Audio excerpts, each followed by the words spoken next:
नमस्कार. आज शुक्रवार दिनांक 17 जुलै. जाणून घेऊया आजच्या मुख्य 5 बातम्या.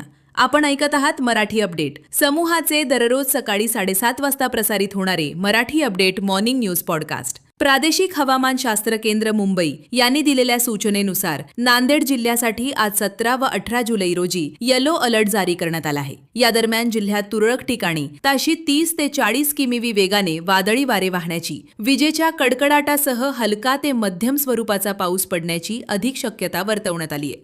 नांदेड जिल्हा मध्यवर्ती सहकारी बँक सार्वत्रिक निवडणुकीसाठी उमेदवारी माघारी घेण्याचा काल शेवटचा दिवस होता. दरम्यान सर्व पक्षीय राजकीय नेत्यांनी बिनविरोध निवडणुकीसाठी केलेल्या प्रयत्नातून 23 पैकी 11 जागा बिनविरोध निवड झाल्या असून 12 जागेसाठी निवडणूक होणार आहे.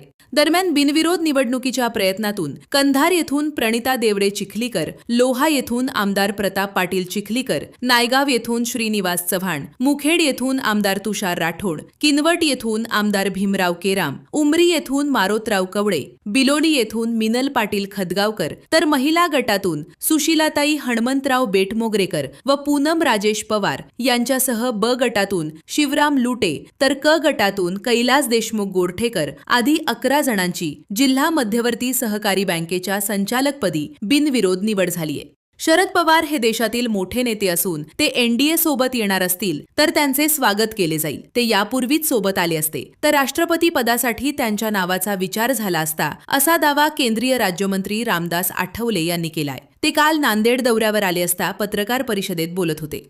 ऑनलाईन परीक्षा विरोधी कृती समितीच्या वतीने एमपीएससी गट ब व गट क मधील सर्व परीक्षा ऑफलाईन पद्धतीने घेण्यात यावेत या प्रमुख मागणीसाठी विद्यार्थ्यांच्या वतीने काल जिल्हाधिकाऱ्यांवर मोर्चा काढण्यात आला होता. यात विद्यार्थी मोठ्या संख्येने सहभागी झाले होते.